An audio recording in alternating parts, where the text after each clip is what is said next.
on dark nights in the Peak District.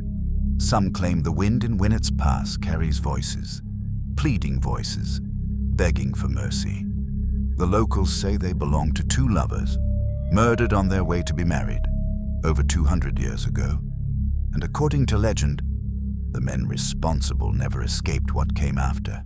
From forgotten valleys, abandoned roads, and the oldest corners of Britain come stories half buried by time. Stories passed from voice to voice, from candlelight whispers to warnings carried across generations. Some are history, some are legend, and some refuse to be forgotten. This is whispered lore and legend.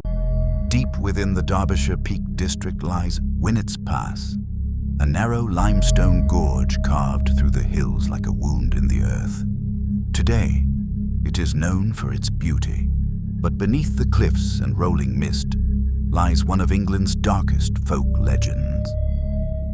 Nearby once stood a chapel, built in 1657, a rare place where couples could marry in secret without the usual legal restrictions.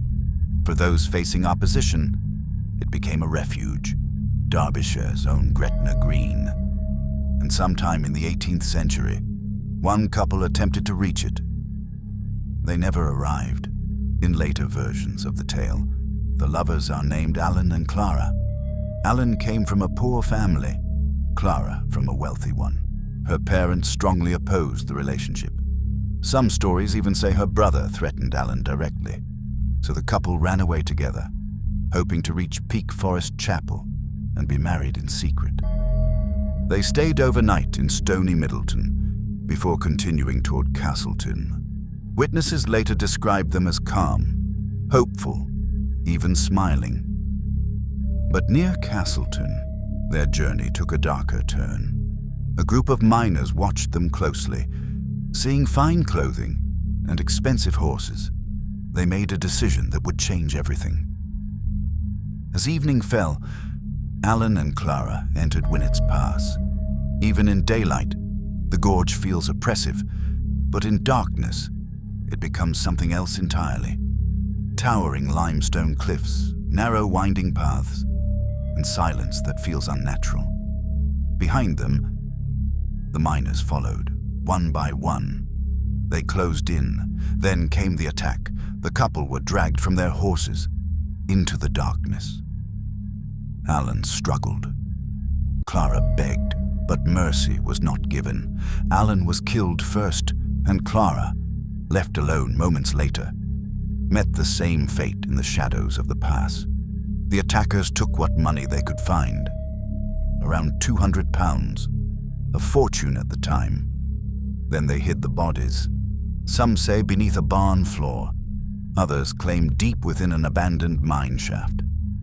Days later, the couple's horses were found wandering the hills, but the lovers were gone. Years passed, until miners reportedly uncovered bones deep underground. The remains were believed to belong to Alan and Clara. By then, the story had already become legend. Local folklore says the killers did not escape justice. One by one, each met a violent end. A fall from a cliff, a hanging, a crushing stone, madness and ruin. And finally, James Ashton. On his deathbed in 1778, he allegedly confessed everything, naming the others involved. Whether truth or warning, no one can say.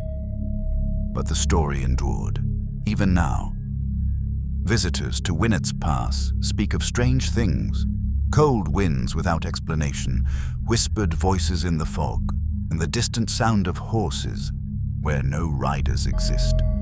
Some say that on certain nights, the voices of Alan and Clara can still be heard, trapped in the moment they died, forever calling out into the dark. Perhaps it is only imagination, or perhaps some places never forget what happened within them. And deep within the shadows of Winnats Pass, two lost souls may still walk the road they never finished. This story is based on local folklore and historical accounts. Details vary between sources and may be part legend. If you enjoyed this tale of mystery, folklore, and haunting history. Remember to subscribe for more dark legends from whispered lore and legend. And until next time, be careful what stories linger in the dark.